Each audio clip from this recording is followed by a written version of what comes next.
The following program was produced by an independent community producer. The opinions expressed do not necessarily reflect those of the ECAT staff or board of directors. There's a girl, she's a star, she's got style, Steffi Star, you see her face around the town, she's popular, Steffi Star. Hi, I'm Stephanie Weinstein. I'm What's so Meredith. funny about my name? No, it's Are just you me. laughing at my puff sleeve? No, I'm loving it. Isn't it Yeah. adorable? Yes. I got it off the World Wide Web. Nice. Yeah. Love it. So we're real estate agents with a podcast. Yes. The show with Weinstein and Keach. Yeah. Mm-hmm. We have a very exciting guest today. Yeah. Wait, you didn't sleep last night, right? No. Yeah, I didn't either. Yeah. Yeah, we think it's the moon. Yeah. But enough about that. Let's move on to our fabulous guest today. Would you like to introduce yourself? Hi. Yes. So I am Brittney Slater. I am a licensed marriage and sex therapist, and I live in Easton. Wow. So I'm Now, local. we had no idea that Brittney lived in Easton. Yeah. And Brittney, tell Meredith the story of how you didn't even know where Easton was.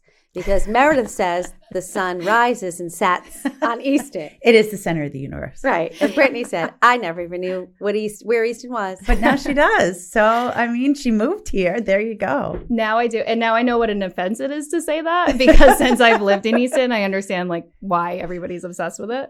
No, my husband and I, it was the pandemic had hit, and we were just we had been living in Randolph, and we had been growing out of our house. So we weren't even seriously looking, but there was just one night he saw this house and he was like, oh my gosh, Brittney, look at this house. It's amazing.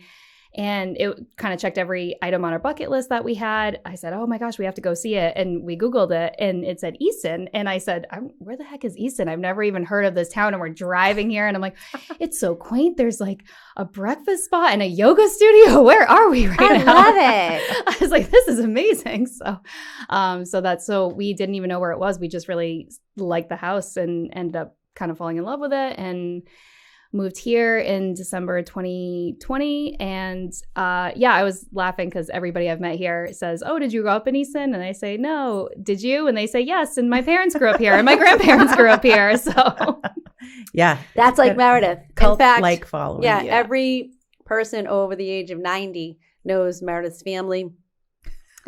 Everyone knows Meredith's family. All you have to say is Keach. And they're like, oh, I know Meredith. Yeah. It's pretty neat to come back to a place where I grew up. You know, my dad grew up. My grandparents were here. And there are families here that have gone generations longer than ours, too, which is pretty neat. Yeah. I love it. But it's getting so expensive, people have to move out.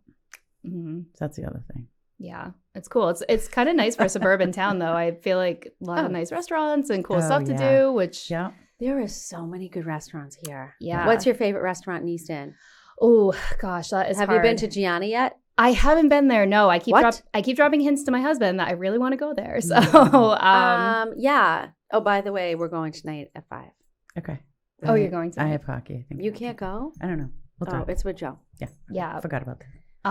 Okay. Probably La Cucina. I've been there, I don't know, 100 times since I moved here. Oh, Probably. yeah. Great restaurant. A great decor in there, too. Oh, I love awesome it. bar. Yeah, it's so cool. I love it in there. Yeah, it's good. It's Remember the Marcus event with the gigantic charcuterie? Yep. So they had a big fundraiser for Crohn's Colitis Foundation of America, whatever year, and they changed the venue. But when you walk in, you know, you have the host stand in the front, and then the section immediately behind them is a big open room that used to be the cathedral for the church that was there. Mm-hmm. And that room, they took one gigantic table, and that's a big, huge room. Yeah. And made it one gigantic charcuterie. It was so impressive. Oh, that's so pretty cool. Do you remember it? No. Not really. Yeah, it was pretty I don't think I spectacular. went to that one. You did. I did? Mm-hmm. Am I having a memory block? We had a good picture there. We Mine did? looked good, and you made me cut you out because you didn't good. like you in it. Oh, yeah. Anyway, we're talking too much about Easton. We're getting into real estate Right. stuff. And we have, I get it. Right, we have Easton's people awesome. all over the world listening to us. Yes, So we don't like I did to keep announce it. this morning that we were going to have a sex therapist, which is so exciting. Yeah, did anybody write anything? Or they No, were too everybody nervous? get nervous. You probably get that, do you? I do. Yeah. I have a lot of people that will ask anonymous questions, but they're like, please do not in any way, shape, or form tell anybody that I asked you this. Yeah. But it's actually funny. Speaking of La Cucina, there's been quite a few times I've been down there and at the bar, and people find out I'm a sex therapist, and all the crazy questions start coming out. I bet. Yeah. Yeah, especially after a couple drinks, right? Oh, yeah, definitely. Interesting questions after 11 p.m. So we had some ladies in on another podcast actually this week that they own medical aesthetics. So fillers, Botox, all types of treatments. And we asked them if they're basically secret celebrities. And they said, yes, nobody wants anybody to know that they're having work done, except for Stephanie and me. We're pretty open with what we do. But yeah, everybody wants it. And so here it is too. So how does it work to work with you? And walk us through that. Yeah, sure. So in terms of working with me right now, I have a private practice that's been pretty full for a while. I'm sure you guys can imagine once the pandemic hit, everybody's stuck at home with their spouse. So pretty much everyone wanted marriage counseling, couples counseling. Right. So I have a private practice right now. I see mostly individuals and couples together. But because the practice got so saturated, I also offer online seminars for couples, which was kind of interesting. It was sort of during the pandemic, I was just getting so many referrals, and I felt horrible because so many people were saying, do you know anyone that you could refer me to? Is anyone taking clients? And everyone I knew was in the same position as me, super full. And honestly, working with me, I tell a lot of people there's a very similar treatment program that I give most of my couples tend to fall into certain categories where it's, okay, if you're having this problem, you need this skill set. If you're having this issue, use these kind of tools. So actually during the pandemic, I just started creating some online seminars just as a way I didn't really expect anything to come from it. It was more just a way to give people something. Hey, if you can't work with me, you can at least take my online seminar and give you something to hold you over. And those actually ended up working out really well for a lot of people. So started kind of investing a little bit more time and energy into those. And so now I offer both of those. So yeah. How does that work? How do you sign up for your seminar? So just right on my website, it's like an online seminar that you can go.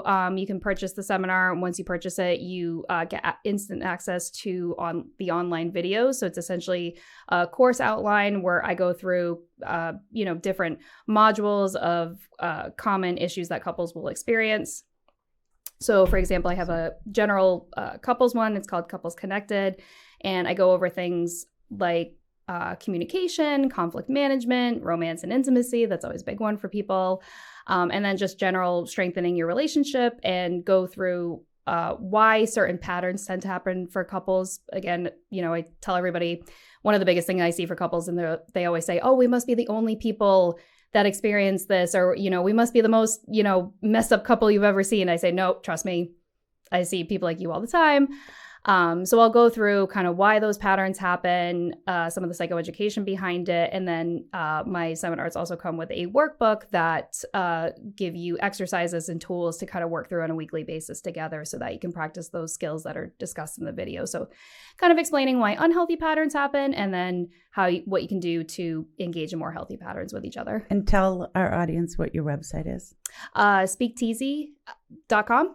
I was going to say teasy. Yeah, I was looking at it and I'm like, there's got to be a backstory on Speak Teasy. There is a backstory. So it actually started how I got into this. It started out in college. I was just always really interested in sex education and things like that. And so I kind of started out as just doing fun educational seminars for my girlfriends, and then for some bachelorette parties around sex and like spicing things up. But I always thought it was really interesting because at my college, I don't know how to say this. I guess I was kind of like known for being the person that was always talking about sex.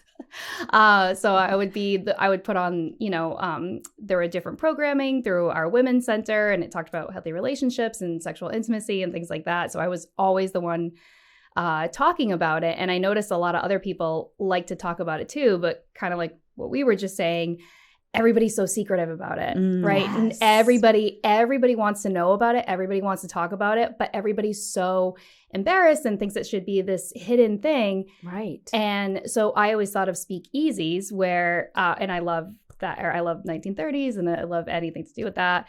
But I always thought it was really interesting how, during Prohibition, alcohol was outlawed, and what happened? Everybody in the world started going to these speakeasies and partaking in it. So Speakeasy is kind of a twist on that concept.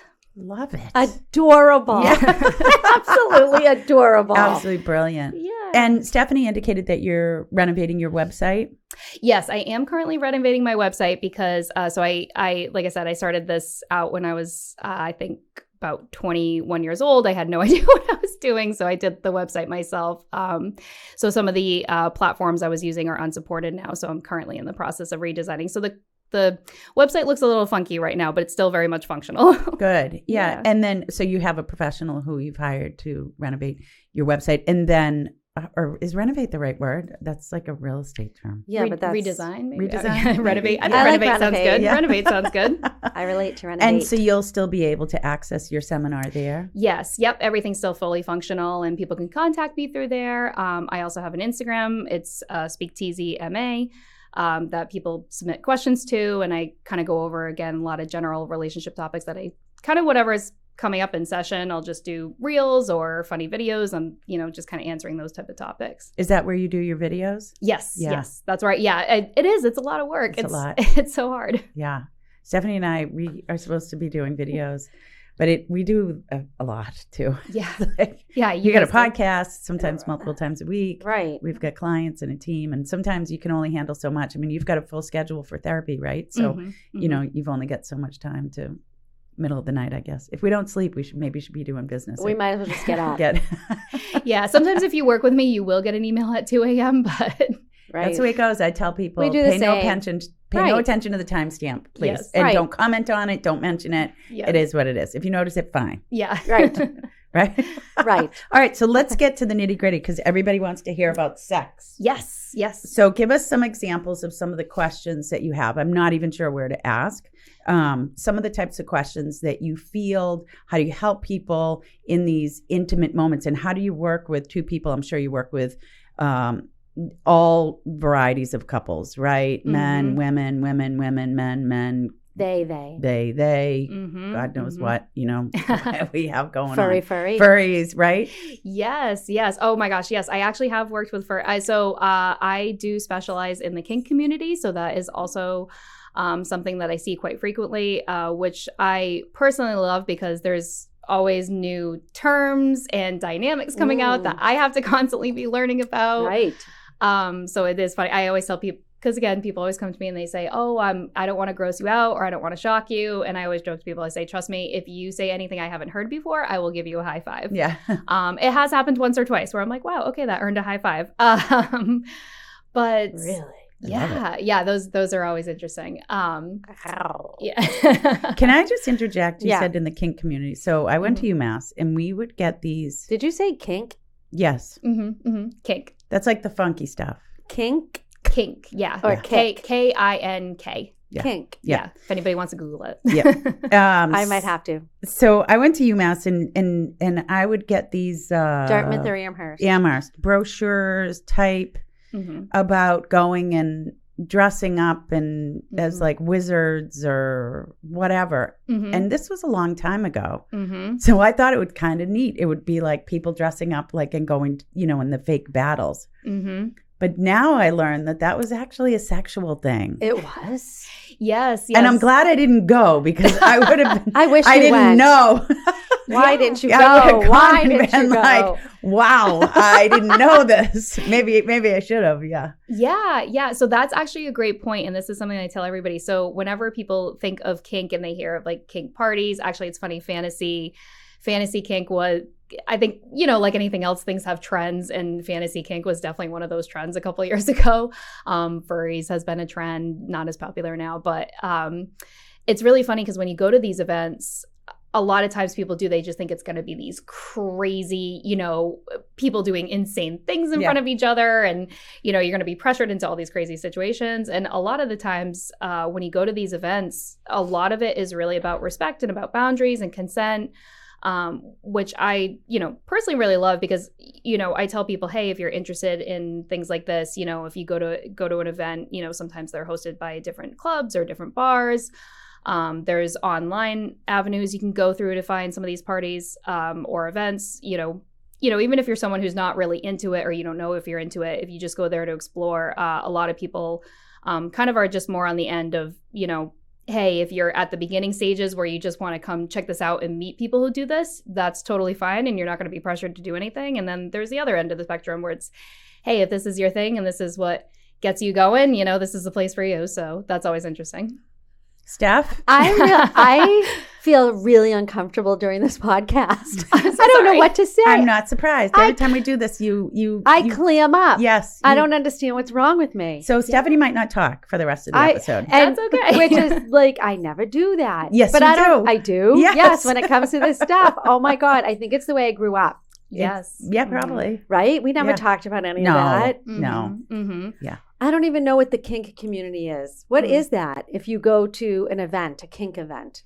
Yeah, so kink is just kind of a catch-all term for anything that you would say is out of, quote-unquote, normal, or I don't even like to use the word normal, but I would say, outside of traditionally what you think of with sexual intimacy. So typically we think of, sex as between, a man and a woman. That's obviously expanded in the past couple decades. But just, no add-ons, no toys, no fantasy play, role play. So, kink is kind of just really a catch-all for anything that's beyond just vanilla type intimacy. So, but I always tell people something that's really important for me too is, I think in more recent times, quote unquote, vanilla sex has also gotten a bad rap. And I say, hey, if that's your jam, right? If you like having sex with one partner in one position and it's the same thing every single time, but that makes you happy, that's totally great too. So I think, sometimes even as a sex therapist, people think, oh, you're going to judge me if I am uncomfortable or if I just like to have,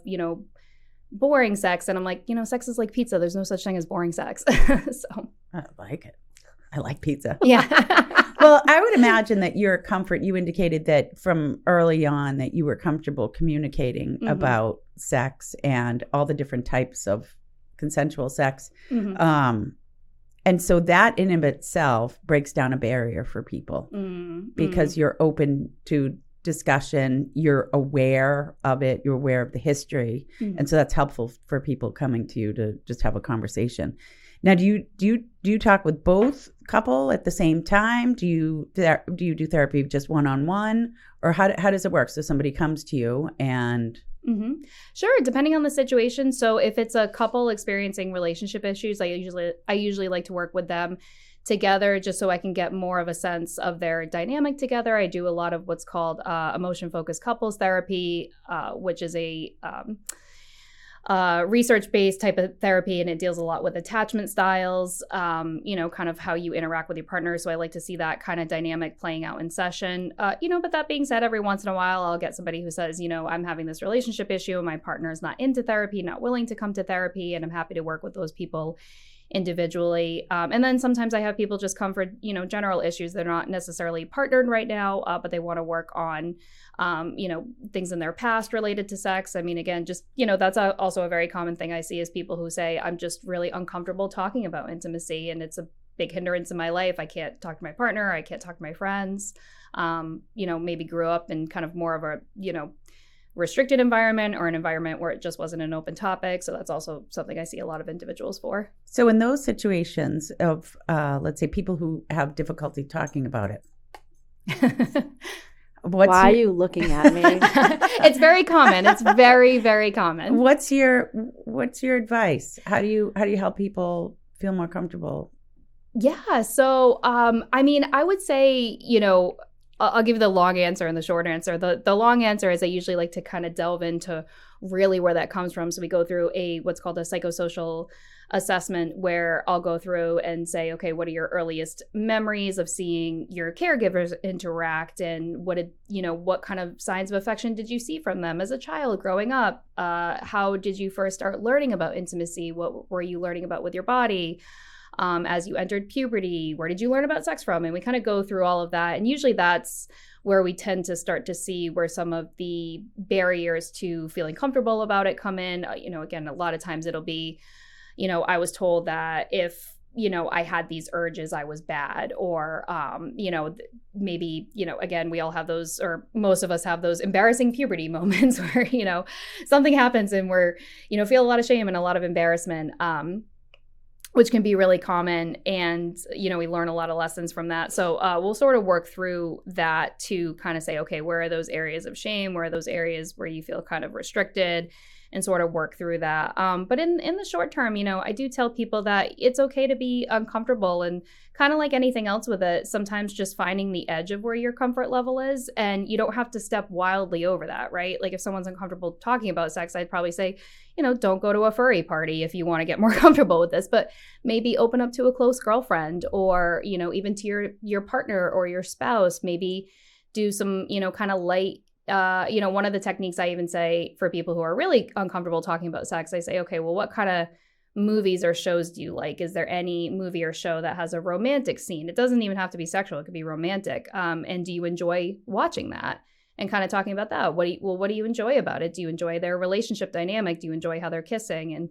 And so a lot of it is also just kind of finding those edges of the comfort zone, and then saying, okay, how do we push a little bit past there, and ultimately to get you to the point where you want to be.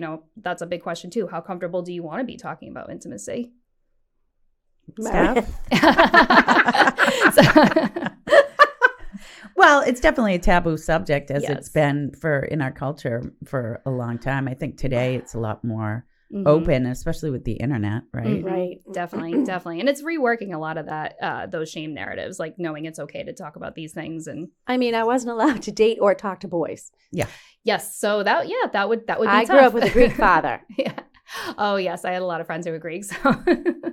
Yeah. Well, there you go. So there's that. Yeah. But something I noticed, I went to a Vegas pool party recently, and I was impressed with the women and their comfort level with their bodies. Now, I recognize that it was a Vegas pool party, meaning like it could have been a furry party, right? Like everybody goes, except me. I was there in my blazer. Meredith's like, you have to go. They wouldn't go. But I wanted to go and see it. It looked like just a raucous, awesome party. And it was. But the women were just so comfortable with their bodies. And that to me seemed different than when I was their age, which I'm not sure if that's factual or if it's just what I saw in this one particular environment that was people going there knew what they were, other than me, knew what they were going to experience. But is that something that you see that younger generations, women, are more comfortable with themselves? Yeah, I would say, I mean, honestly, I see a mix of both, definitely. I would say I definitely have more people that I think are becoming a little bit more sexually liberated. They're starting to open up their horizons and realize, okay, maybe these things I was told as an adolescent, or these things I've believed my whole life, it's okay to kind of challenge those beliefs and, have some comfortability just exploring them, right? So I definitely, and I would say I see a little bit of an older population. So I have a couple. I have a couple of my Gen Z clients who I love to learn all the slang from, and they make me feel really old all the time. my young 20s. But I do tend to see people who are in their 30s and up. They tend to be more of the people who are in the committed relationships that come to couples therapy. So I would say I definitely see a blend of both, though. Some people who are really sexually liberated, but then as always, I see a lot of actually, one of the trends I've seen, I used to see a lot of women who would struggle with insecurities about their bodies and how they look, and that played into their sexual dynamic. But it's actually becoming more and more common for me to see men coming to me with those issues, men coming to me older on in life, even as young as, I would say, late 20s, early 30s, coming to me and saying, hey, I'm not performing as well as I was when I was younger. What's going on? I'm slowing down. I'm feeling less masculine. So that's actually a big trend I see as well. Huh. Good for them for coming to you. Yeah, right? Yes. That's brave. Yeah. Mm-hmm. I mean, we as Americans are so uptight about sex, right? Yes. Well, it's not like this in Europe. Yeah. Right? They're running around topless. They don't care. Love is love. We are just uptight. Yes. Yeah. Which is a big hindrance I see. And even just exploring those masculine and feminine ideals, which is interesting. I mean, in college, I was free. Really? Oh, yeah. I dressed like those girls at the pool party. Really? Oh, yeah. You should have seen what I wore. Please. My body was hot. Yeah. Your body's still hot though, Yeah. right? Oh, you're so cute. Yeah. Thanks. No, it is. Oh, thank you. No, seriously, you look Cute. phenomenal. Thanks. Yes. Yeah. Thanks. So, what's the most common problem that couples, like middle-aged couples, come with to you? Yes, great question. So most common issue is just that the sex has become infrequent and boring. So kind of, they say, when we're having sex, it's kind of done the same way every single time. There's no spontaneity to it. There's not a lot of flirting left in the relationship. Very common dynamic for it to be one partner who really wants it and really wants to bring it back and kind of have those, heydays of, when we were first married, and the other person's like, ugh, like we've been married for 15 years. We're over that now. We don't need to be doing that anymore. So that is probably the, number one, by far, most common dynamic I see between couples. So, what's your advice? Love that. So I always say keep dating. I always find it so interesting when couples just, I always thought the narrative of, a relationship spark fades over time, that just being the norm. I always thought that was so odd to me, because I would think, even if it's the norm, why are we accepting that as the norm? Like, why would you want to be in a relationship that's amazing and passionate at the beginning, but 10 years in, it's just, oh, that's normal. That's just gone.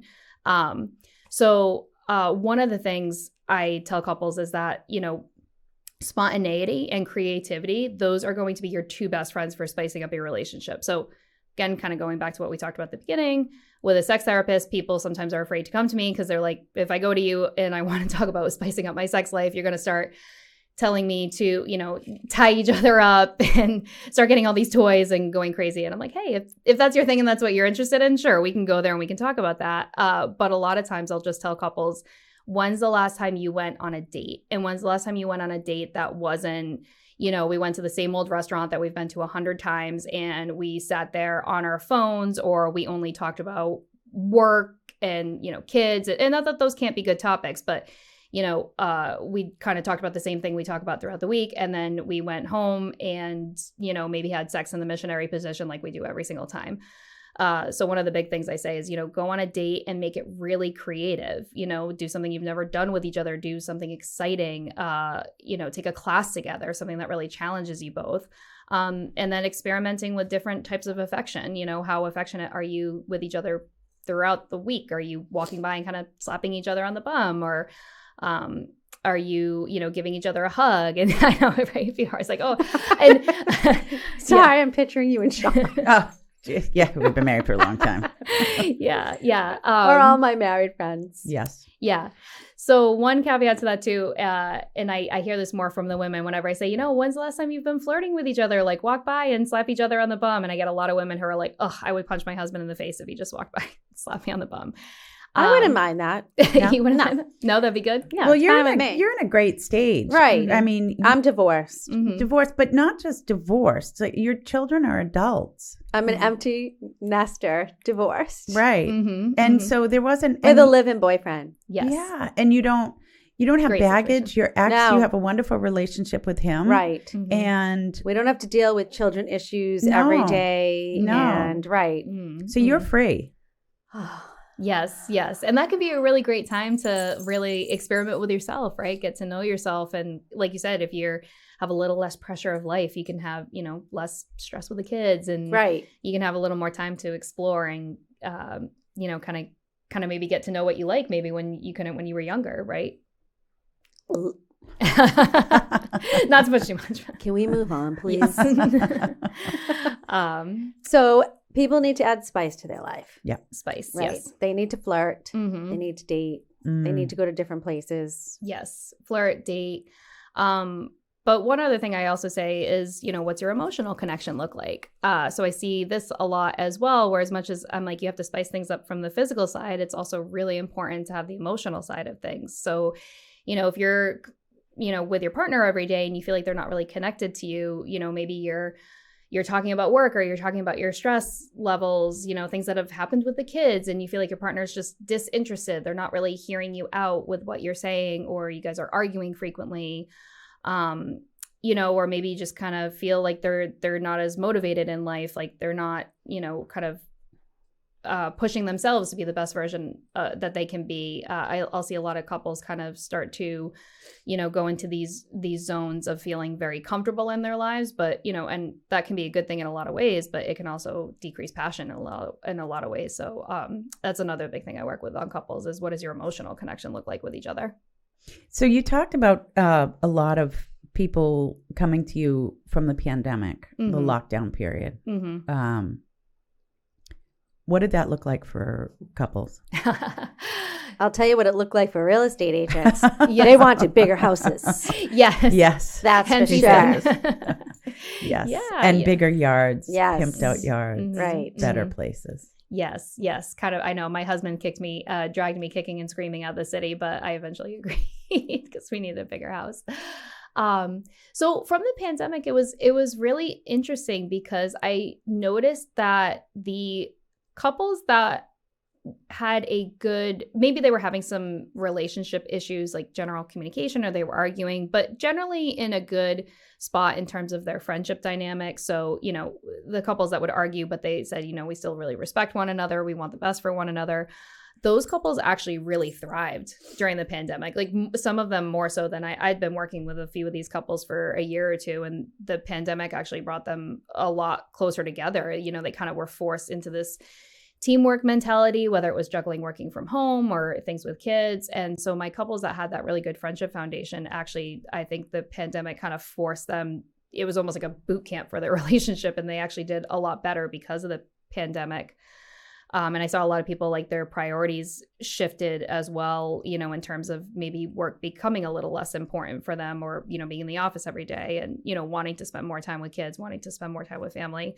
And then unfortunately, I did have a few couples who, when they were kind of forced to be home together 24/7 and they weren't getting those social interactions, there was a lot, that happened in terms of a lot of people got depressed, a lot of people got anxious. It was really common for people to start kind of using more and more coping mechanisms that weren't exactly healthy, like, drinking a lot at night or using substances to kind of cope with the stress, which, I think was normal. Is that bad?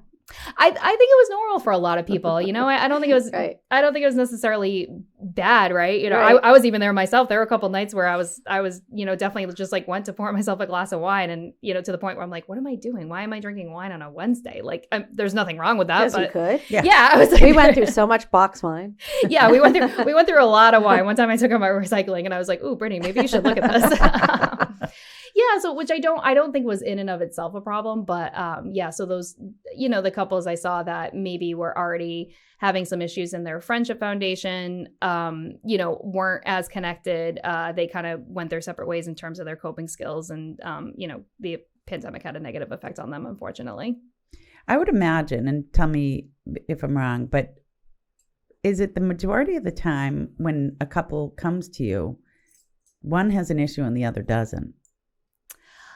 That's a good. What do you mean with where one has an issue? So one might be thinking we're not intimate enough, or one might be thinking one thing and then sort of drags the other one to therapy. I can't imagine that both come to you saying, yes, we are not intimate together. Because if you had that, then you would be able to fix that. Yes. Yeah. Okay. I see what you're saying. Yes, that is super common. A lot of people, one person kind of driving the therapy and, kind of reluctantly dragging the other person in, who's kind of like, I don't know why this, or a lot of times they'll acknowledge, like, yes, it's a problem, but it's not that big of a deal. So it'll be like, okay, yeah, sure, we haven't had sex in a year, but, we just had a baby, and, what's the issue? Or I've been really stressed at work. And so that's a super common dynamic, which is really funny because more often than not, sometimes when I'll work with those couples, it will then be, once we kind of get through those initial symptoms and they start to get a little bit better, a lot of times it's the partner who was initially resistant that are the ones that are like, we have to meet with Brittney this week. Like, what do you mean you can't schedule me this week? So I always think that's funny when I'm like, remember that time you didn't want to be here and now you want to come every week? I mean, I think it's important, right? What? That more couples should be going to counseling. Marriage is so hard. It's so hard. And it's just hard to navigate day after day, year after year. Yeah. And I just think it's so important to be able to talk to somebody, even if it's once a month. Mm-hmm. Like, let's check in with each other. Yeah. What's going on with us? Yeah. You know, what kind of tips can you give us? Yeah. So I think it's important.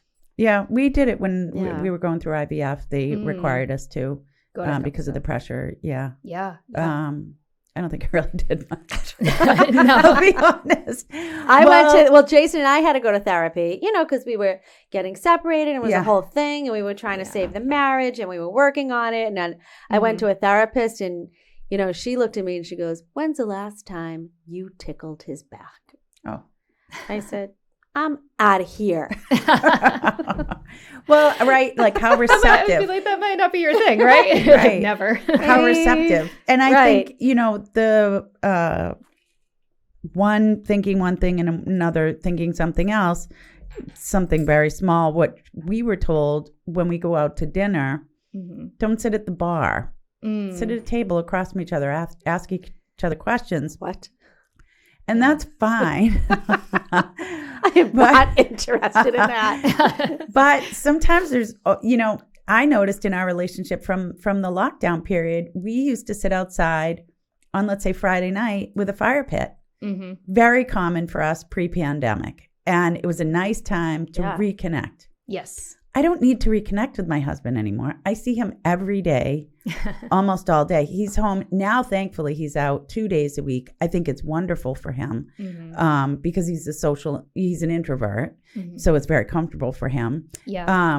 But when you see someone so much, that's a difficult, which you saw during the lockdown period, right? And so it is difficult to sort of refresh, renew. That's a good point Sure. because before the pandemic, you know, everyone's most spouses were headed to work, Right. right? Yes. And so it was nice. Yes. Yeah. Because you saw them, you know, Yes. at night and then you could talk about your day and Yeah. it was just different. But when they're home all day, every day, Oh, it was that so just hard. adds, but after the pandemic now, a lot of people aren't going back to work. So yeah. that's a lot. And it's a lot. Well, absence makes the heart grow fonder. Well, right. So when you see someone day in and day out. right. Yeah, we went through that actually, and it's funny. I always tell people I like to be really real with people. I'm like, hey, a lot of the skills and the tools I give you, I use in my own marriage because marriage is hard. And I'm like, I'm a marriage counselor. I'm supposed to know how to do this, and I'm married with 2 young kids, and so I get it. I'm like, this is difficult. And we experienced that during the pandemic too. We were, kind of home 24/7 in the first 2 weeks when it was still a novelty. We didn't know this was going to be the next couple of years of our life. We were like, oh, this is great. We're getting to spend so much time together. And then I think it was maybe a month or 2 in, we were like, oh my gosh, we are sick of each other. Right. I'm like, you need to get away from me. I have been around you 24/7. Right. And it's interesting. We were both working from home for a couple of years. And one of the things that actually really helped us, I started saying, okay, we need to create intentional time away from each other and then intentional time together. I think it was good. Yeah, it was a couple weeks into the pandemic. And I said to my husband, you need to take me on a date. And he looked at me like I was totally insane. He's like, Brittney, the world is shut down. How am I supposed to take you on a date? And I said, be creative. Like, I want you to come up with something at home and do something really cute. And he did. He ended up buying me this like online dance class that we did together. But it was really sweet. We took kind of the whole day apart, just different sections of the house at that point, which was very tiny. But, tried to create that intentional space between each other. And then we would have, sort of times where we would try to come back together and do something fun so that it wasn't, the time together felt like it was quality, not just time spent together. So that was a big challenge. Yeah, big challenge. Well, I see them with work. Sometimes I don't call you because I don't want to be annoying because I might have seen you already during the day. Mm-hmm. Do you do that with me? Well, can you not call me before 7? No. You're up at 2 a.m. You're bored. I call it. She's like, hey, got a minute? No, I really don't. Right?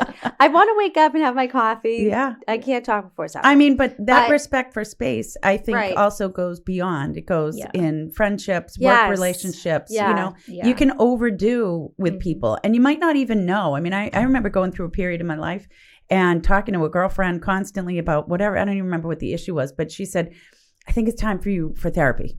Yeah. Right. And you realize that she was drawing that line and said, oh, God, I was trying to use my friend as a therapist. Right. Right. And which we do. we do. Right. Right. And I, respected that immediately when I signed up for a therapist. But, and then, that gives you that space. But so I think that carries over as well. Sure.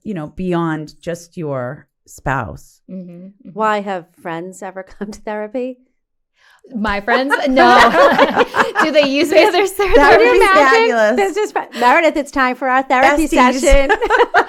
Oh my gosh. Yes. I feel my friends are great. They're always really respectful. They're always like, we don't want to, we know you do this for a living. And I'm like, girl, I love talking about this stuff. It's totally fine. And I have quite a few guy friends too that I'll chat with.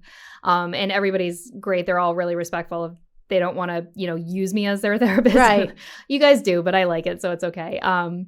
But no, I've never had a friend, come to therapy. I think per HIPAA, I'm actually not allowed to do that. I've never tried, but. Yeah, but it probably happens over a glass of wine, I would think. Oh gosh. Yeah, definitely. I mean, our friends ask us real estate all the time. It's right.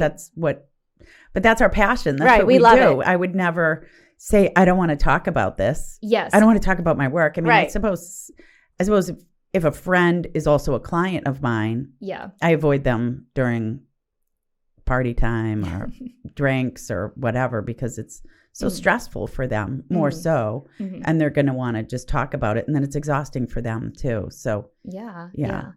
I know. I have to tell my friend, I'm always like, guys, if I'm talking about, sex and relationships too much, tell me to back off. But usually, no, we want to hear more. So when you say you talk about sex, how do you talk about sex? What do you mean by that? So with my girlfriends and the guy friends that I have, a lot of times it'll just be talking about their relationships, she did this the other day and, it's driving me crazy, or, he did this and, I want him to be more of this way or that way. So, just kind of talking about, different interactions and, just kind of playing around with, a lot of times I'll say, kind of devil's advocate, here's why, I've seen clients in the past I've had, maybe, have you asked him about this, or have you asked her, does she like this? So a lot of times it'll be, and a lot of my friends just like to talk about spicing things up, what are the new toys on the market? And right. Have you done the double vanilla swirl?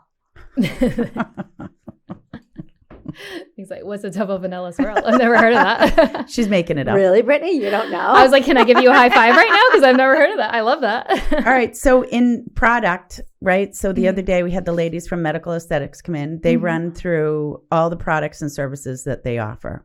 So where's let's talk about sex toys. If you were to recommend introducing services or sex toys, Stephanie's zoning out here. She's getting Adam, are we allowed to talk about this? Where do you advise? Where do they start? The tickler. With what? The tickler. And where do you buy the products? The all of bunny. that. Let's talk about sex toys. Yes. So kind of two areas, I would say. There's a store that I really love in it's right outside of Boston. It's called Good Vibrations. So Been there. Oh yeah, that's a great one. Where is it? I have not. Brookline? You I have think not. it's in. There is one out in Western Mass, but that's a little far for people. But I like Good Vibrations because it's a very female friendly sex toy shop. So when you go in there, it sounds kind of silly, but everything's really nicely lit and the products are displayed nicely. And all the staff there are, I want to say they're all ASEX certified, which is, it's a long acronym, but the American Association of Sex Educators, Counselors, and Therapists. So everyone there is really knowledgeable. They're going to be able to answer any questions you have. Again, very open with talking about sex. Also very normal for people coming in there to not be as comfortable talking about sex. Do people come in disguise? Some people come in like sunglasses. Some people have come in my office like sunglasses and a hat on. I'm like, no one's going to Fabulous. I was like, guys, I do have people that just come for general therapy too. It's not that you're talking about sex. So when you send them to a store like Good Vibrations, where they're going to feel like they're in their favorite aisle at Target, yes. What do you advise them? Usually I'll say just kind of as a first time, go in, look around, see if anything catches your eye that might be interesting. Usually lubricants can be a really fun place for people to start. I feel like people don't use lube as much as they should. It's just a personal thing of mine. And that can be a really, that can be a nice kind of slow entry into spicing up your intimate life. which I will just put a little plug in for silicone lube. It doesn't dry out as fast as water-based lube, which is a lot of what you get in, if you go to Target or CVS, it can be really common to get water-based lube. So always look for silicone.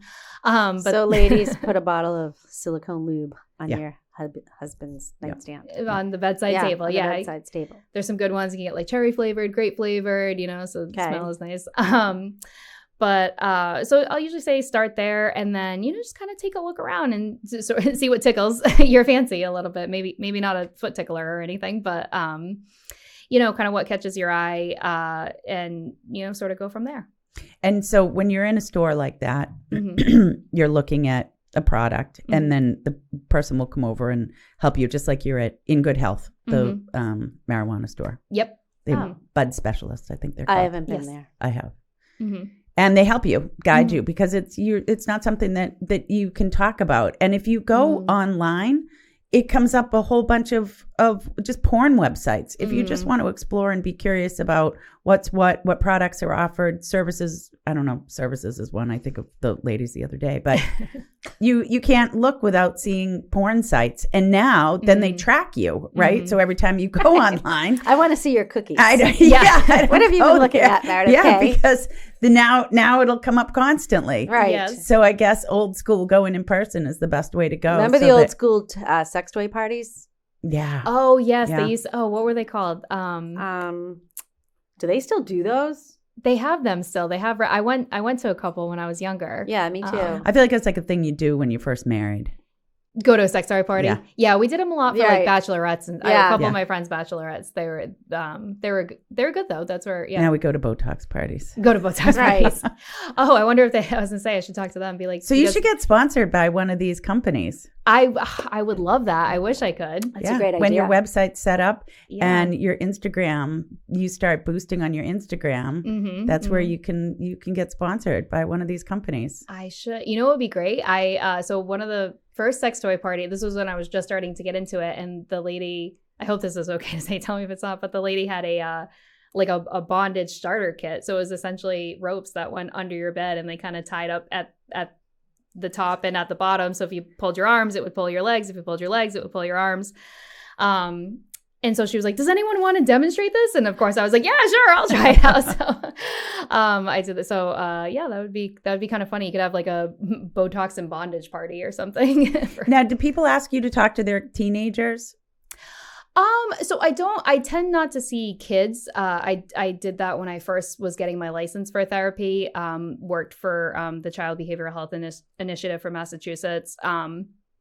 And so I don't see kids as often, but I will give a lot of parenting advice about if your kid is exploring sex, here's what's normal. Here's how to talk to your kids about sex. So tell us how to talk to your teenagers about sex. Young teenagers. So one of the things I tell people is I hear a lot of parents say, oh, well, we had the talk with our kid. And, one of the things that I stress is talking about sex should, respectfully, in my opinion, kind of any serious topic, whether it's like drugs, alcohol, friends, grades, keeping the conversation going. So not just having one talk where it's, okay, here's how a penis works, here's how a vagina works, and don't have sex, you'll get pregnant and die. Don't leave it just at that.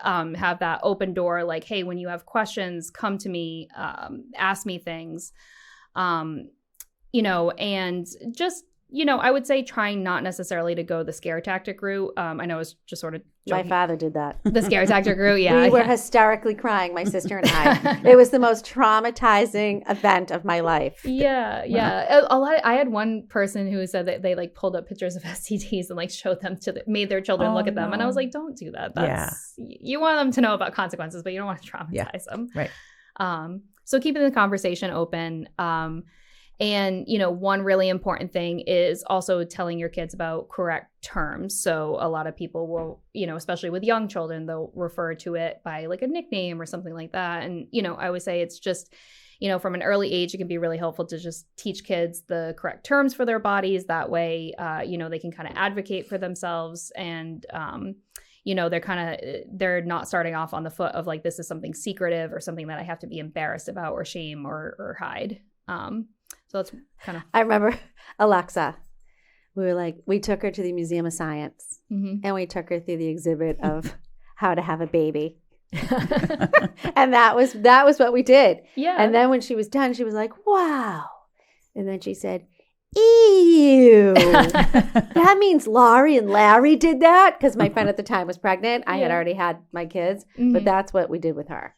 And then we had brought my son a book, and Alexa took the book and she went through the whole book with Gregory. Done. And that was it. I didn't even have to do anything. Done. Yeah. Yeah, it was done. I'm like, oh, that was great. Yeah. Well, it's tough approaching teenagers because they get embarrassed Right. by absolutely everything. Mhm. And you don't Right. want them to feel uncomfortable, but you want them Right. to be knowledgeable and Yeah. feel comfortable with themselves. Mm. Oh, like my father, like I said, it was horrible. Mhm. Maybe my mother should have talked to my sister and I, and not my father who was screaming at us and made us cry. But So you know, if I think have- it was. I think when we were young, it was uncomfortable for women to talk about it. right, Yeah. Women weren't even working really when we were Right. young. It was a new thing right. to be in the workforce, despite having them work for so long. But it was not something that was looked positively on if you were working outside I the mean, house. I feel like my age, we had to learn everything on the streets. yes. Yes. Right? I don't yeah. even think my mother told us about periods. No. Yeah. No. Nothing. Girl Scouts did for me, Right. and then school. Yeah. And And the she was school like, bus. "Whatever you need, it's in the closet." Right. Yeah, yeah. Well, I still have some people that are adults. Like I've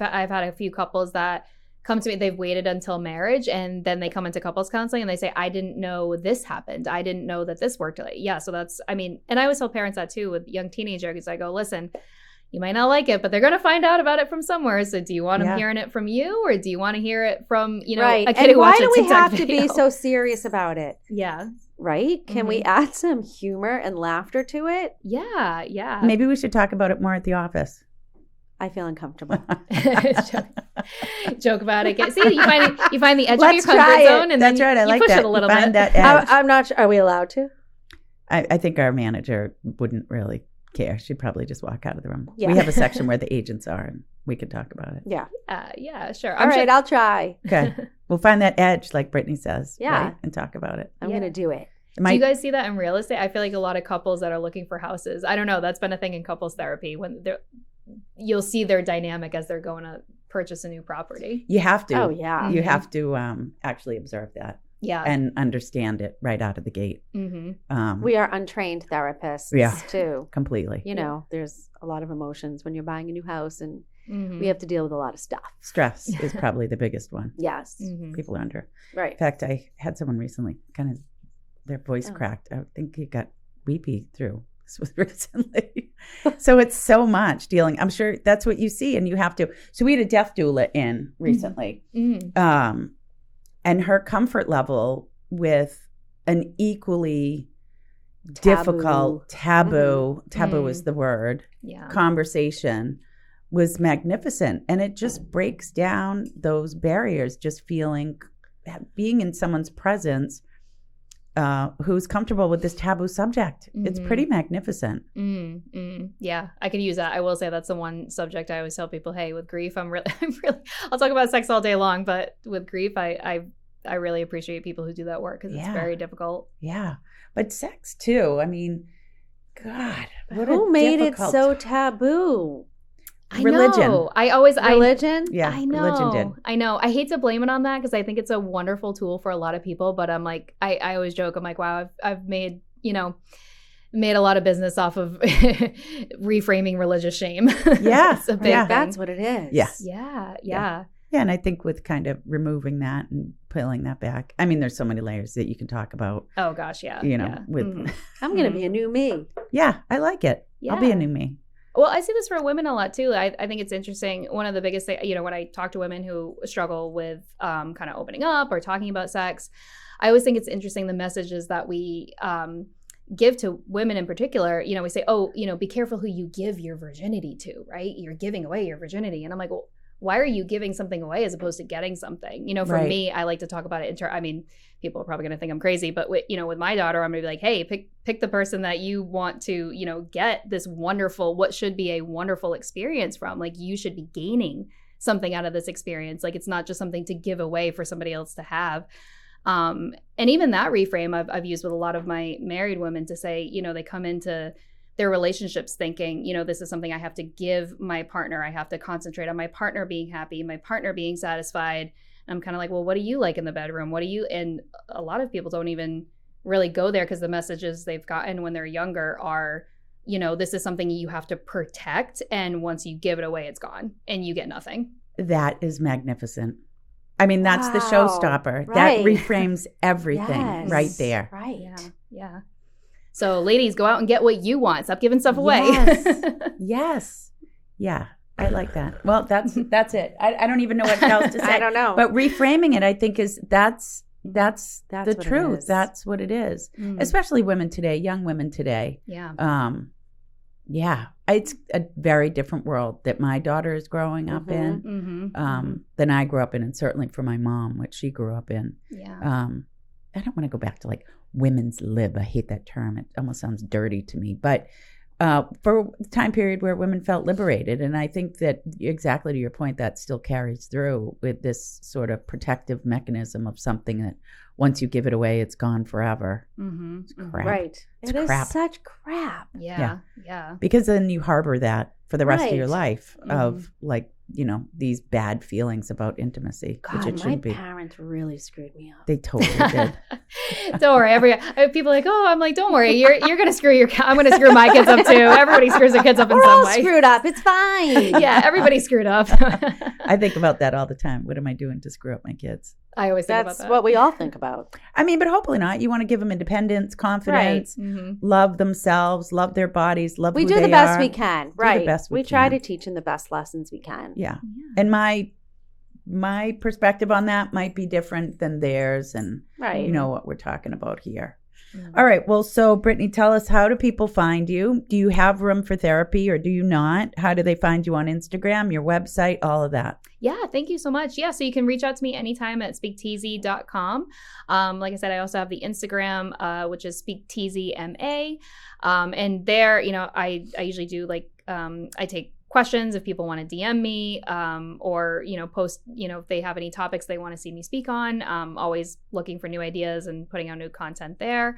In terms of my caseload, I will say this is always a question I get. I'm pretty full right now. I don't keep a wait list just because by the time I usually am able to take somebody on, it's, you know, couple months, you know, years sometimes. But I'm always taking on clients for the online seminars. So if anybody's interested in that, those are all on the website, speaktz.com. And anybody can also contact me via Gmail. So speaktzma@gmail.com. Awesome. Well, thanks for joining us today. Yeah, thank you I think guys you for made a having new me. woman over here for Stephanie. That's right. Stay tuned. Yeah. We'll have get to- Alexa to talk to you We'll about have sex. to have you come back on. Yeah. Definitely. Will you be Yeah. willing to come on? Oh gosh, yeah. Yeah, This was so good. much fun. I love this. Yeah, it's perfect. Fabulous. Awesome. Well, thanks for Thanks, joining us Brittney. today. Thanks, guys. All right, guys, thanks for joining us. Bye.